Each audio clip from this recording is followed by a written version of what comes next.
enthusiasm. President Biden, your great enthusiasm remains with us until today, and we feel it here. I thank you for honoring us with this important visit, which means a great deal for the people of Israel. And in a few moments, I will honor you in gratitude and appreciation on their behalf. We wish you great success in your regional visit and your historic trip tomorrow from Israel to Saudi Arabia. May it bring a message of peace and hope for all peoples of the region. And finally, Mr. President, you say, God bless America.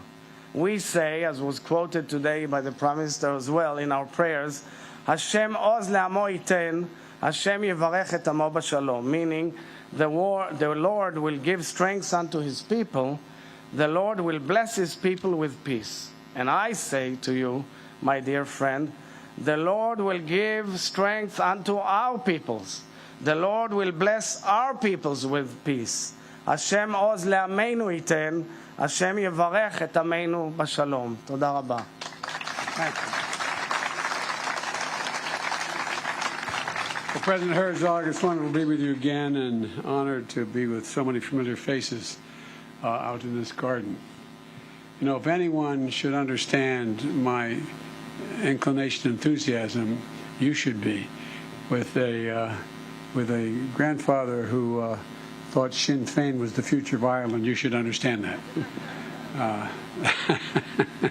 You all think I'm kidding. I'm not. Great day for the Irish. I've known many of you for a long time, and all of you, and you know that my love for Israel is deep-rooted. I was raised, as we say and you say, by a righteous Christian, my dad. And I've had the honor, it's hard to say these words, for over 50 years. I can't be that long, but for over 50 years in the federal government helping build the relationship. And 50 years ago, we'd never had this audience before. We would not have this audience out here. We had so many people representing so many different nations and faiths as well. And it's important. Seeing Israel thrive, seeing the wildest dreams of Israel's founding fathers and mothers grow into reality that Israel children enjoy today, to me is close to miraculous. You're always we use in the Catholic Church a hymn that's based on one of the Psalms, and it says, "May he raise you up on eagle's wings and bear you on the breath of dawn. Until we meet again, may God hold you in the palm of his hand." Well, every time I've come over these years, thank God, God seems to be holding us in the palm of his hand because we get stronger, not weaker. And to me, it's pretty miraculous. The Torah tells the story of the prophet who described the ancient Israelis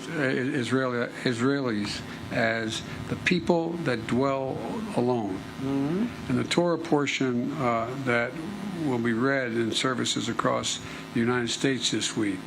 I know, President Herzog, that your uncle also wrote a book with that title. Mm-hmm. But as I look out on this proud, strong Israelis in the audience, at the nation that made the desert bloom and built the Iron Dome, I see people who are growing more secure, more integrated, more confident, and more have greater relationships with their neighbors. A nation that has forged peace before and can do it again. And a nation that will never dwell alone. Because as long as the United States, you will never, ever be alone.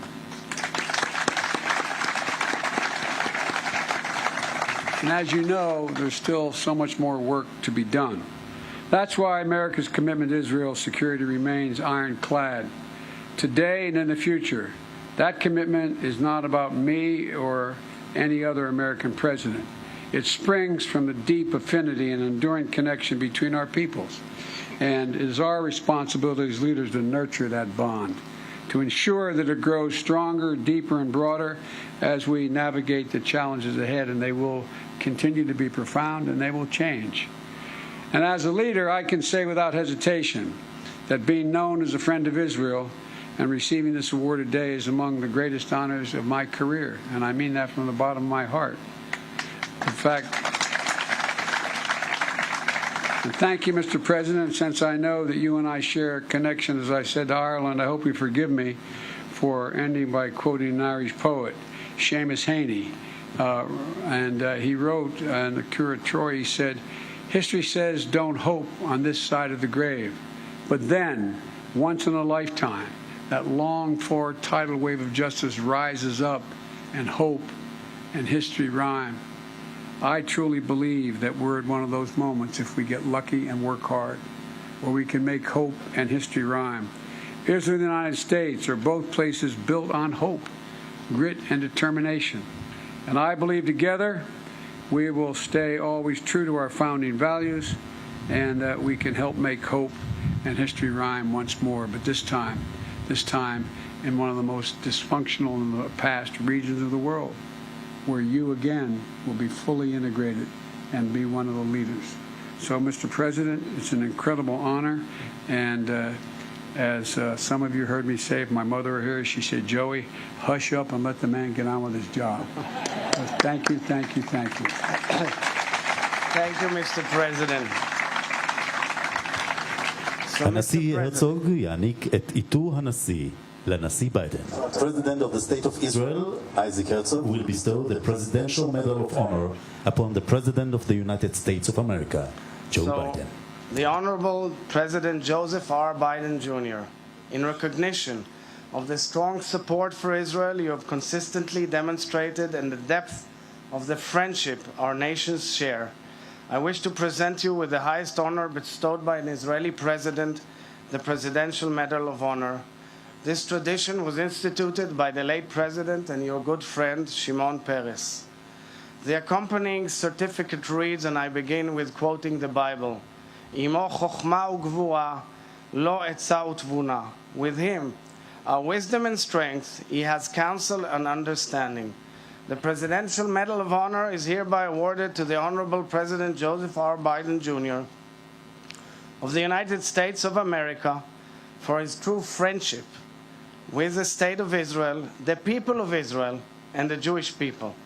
His uncompromising decades-long commitment to Israel's security, his contributions to deepening, strengthening, and enhancing the strong and unwavering alliance between Israel and the United States of America, and his struggle against anti-Israeli and anti-Semitic hatred around the world.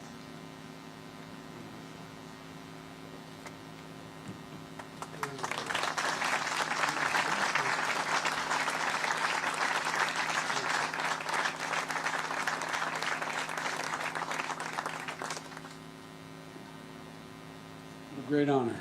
Thank you very, very much. תודה לנשיא המדינה ולנשיא ארצות הברית. Thank you, President Herzog and President Biden. ועכשיו, קהל נכבד, honored guest, לו יהי.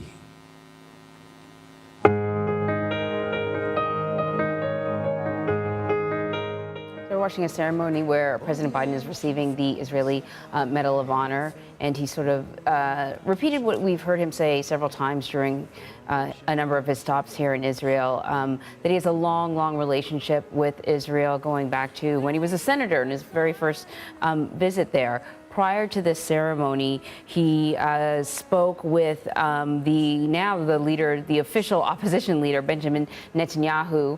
He's also met with the president and prime minister of Israel. He will be leaving for Saudi Arabia on Friday for a direct flight from Israel to Saudi Arabia, which is historic, the first American president to do such a thing. And between that time and now, he will also be heading to Jerusalem, East Jerusalem specifically, to meet with Palestinian leaders there as well. We're going to take a break. CBS News Sunday Morning with Jane Pauley on CBS.